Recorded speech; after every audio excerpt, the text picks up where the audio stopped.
So I've been playing Sam & Max Save the World.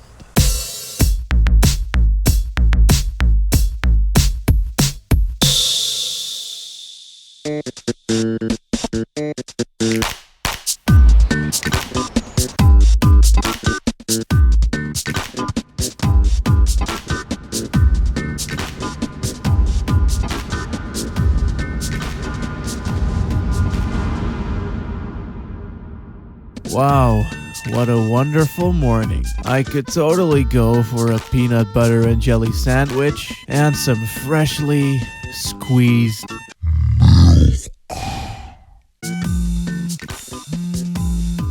Hello? Knock knock. Who's there? Video game review. Video game review who? Sam & Max video game review. Oh. So, back in the ancient times, now known as the 80s and 90s, people used to read these things called comic books. They typically consisted out of bundled together paper, upon which scriptures and a wide variety of colored imagery was printed in chronological order to convey a story. And one of these stories was about a detective dog and his psychopathic bunny sidekick, Sam & Max. And people like these apparently. So much so even that during the early 90s, games developer LucasArts turned it into a now classic point-and-click adventure game. Wow, you point at a thing and click on it, said Gonzo Nipple Twist from GameFuck magazine. LOL mate, dogs can't fucking talk. Fuck Bunko Cunt from IGN wrote at the time. It was received with many a critical acclaim. So, of course, they binned every subsequent attempt at a sequel and no one ever heard of Sam & Max ever again.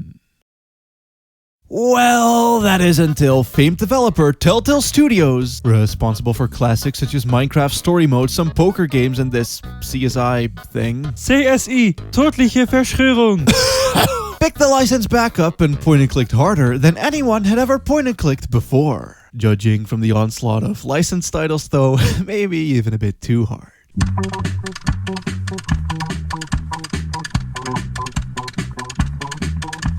Sam & Max Save the World is an episodically released adventure game with many a story and plenty a cutscene. These cutscenes tell the tale of Sam & Max saving the world. Or at least I think so anyway, as it's really just about a bunch of random bullshit. From Abe Lincoln's statue coming to life and running for president, to a valiant attempt at destroying the collective shitpost that is the internet. There isn't really too much of a red line, if you will. Each chapter tells its own unique story, with the only underlying themes being hypnosis and government conspiracy. And to convey this, they use some of the funniest, most dry-wittiest characters ever conceived. There's Sam & Max themselves, of course, the commissioner who calls them up at the start of each chapter to give them the low-key down low on a freaky-deaky situation. The local shopkeep who's a bit special, and a shit ton of other miscellaneous cartoony freaks from the school of Ren and Stimpy and other such wacky zany types of comedy. Yeah, this is one Cartoon Network ass, Adult Swim ass fuck ass game,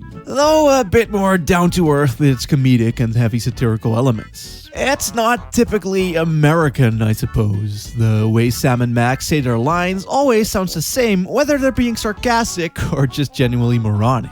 It's a type of humor that certainly doesn't jive with everyone. Some people just want their jokes a bit more pronounced or spelled out even, and while it does have some of that, it's not really its main comedic focus. I do love it though. Mainly its commentary on American politics, which I have on good authority is a topic that could desperately use some every once in a while, is particularly cheeky due to the rather excellent voice acting and writing. Dialogue-wise, it does a pretty good job adhering to the tried and true setup punchline style of joke delivery between Sam & Max as they converse with the game's NPCs. And of course, it's all drenched in deadpan just as well. The bunny man could be all like, Kill the non-believers! Rip their flesh straight from their cold dead bones! only for Sam to then be all like, you crack me up, little buddy. It is made on a very low fucking budget, however, and has many of the traditional Telltale hallmarks because of it. You know, downright bad audio mixing, iffy lip sync, somewhat static camera work, and so on. But considering the art style, I'd say that it kinda works out in that it makes it look a lot more cartoony. And synchronization aside, the faces do emote decently well. The crazy lady, for instance, looks crazy, Posco is always appropriately paranoid, Sebel is clearly sick of your shit, and Max looks like Max.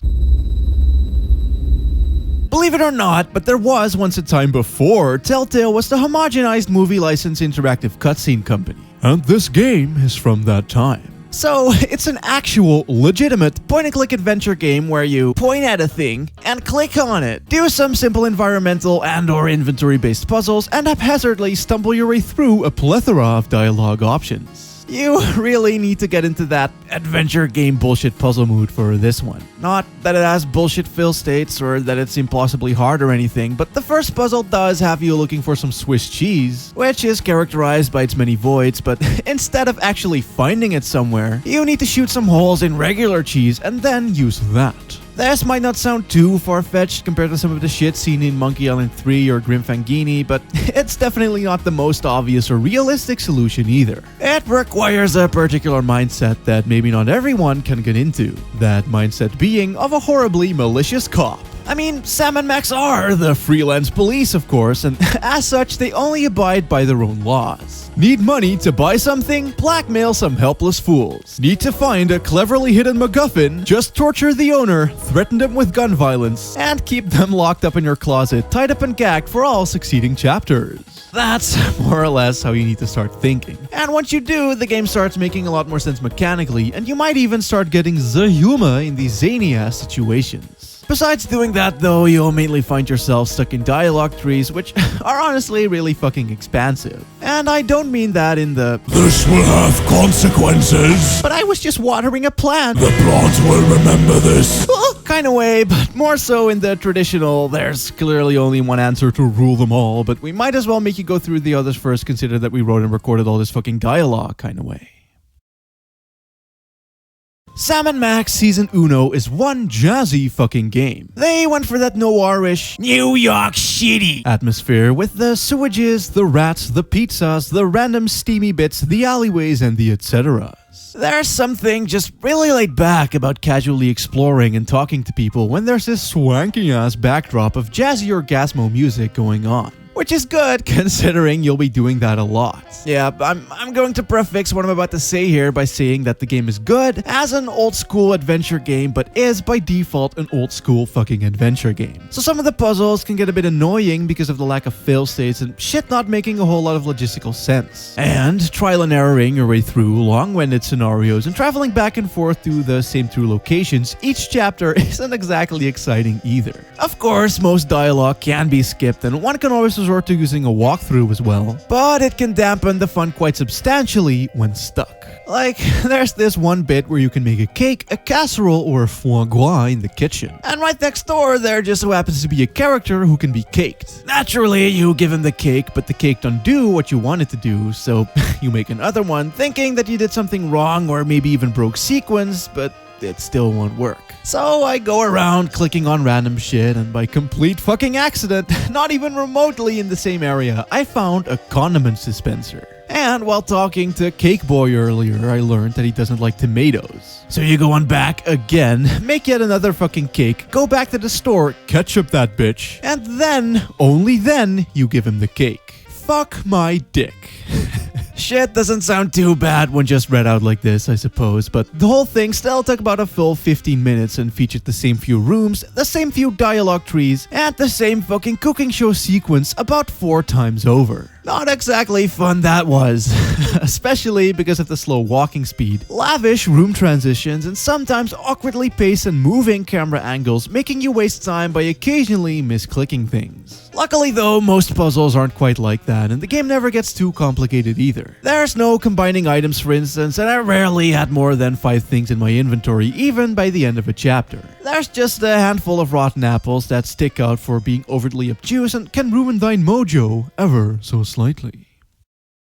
If you like point and clicks though, I don't think you'll mind much either way. One man's filth is another man's fetish after all, and as it is pretty fucking okay good. In fact, I'd say that the game streamlines the traditional point and click formula pretty well, as it uses a very minimalist interface. Instead of every possible command having its own option or those quirky but hard to navigate mouse menus, you now simply right click on a thing to interact with it or drag and drop items from your inventory to where you want to use them. It does get a little bit repetitive due to it being being chopped up in parts, as when viewed as a whole, the game doesn't evolve much mechanically. But even its episodic nature has its fair share of benefits, especially regarding its story. You see, every episode is its own cheeky mystery that's just mysterious enough to where it makes you want to pull through all the way in one sitting. There are like self-contained crescendos of odd situations, with lots of variety in regards to its locales, characters, and general atmosphere. Also, it's fun to see a character introduced in a specific manner or role return later on with similar traits but in a completely different place. It gives way to decently okay good comedy and makes for some tight bondage as well. Even stuff like the souvenirs from previous chapters stored in the closet at home, or checking up on the news, the telly, or whatever they stuffed the gumball machine with this time. Are those? Yep, they've resorted to filling the candy machine with antidepressants. How depressing. Adds a few extra straps to your character bondage party. The only major downside here is that this chopped up nature makes for some very formulaic gameplay structures. Thing is that back at base, there's two other people living in your street. Bosco, the inconvenience store man, and Sybil, a jack of all trades who runs a different store each episode. And every time, the solutions to all of the major puzzles involve you acquiring an item on location, going to Sybil to figure some shit out plot revelation style, somehow making some money off of that, and then going to Bosco's to get the final McGovern and use that to beat the game. And that's literally it. Every chapter verbatim. I can't say I really mind much honestly, but by the time you figure this out, the game can start feeling a tad predictable. Though still quirky enough, story and presentation wise, for it to not be monotonous or boring to me.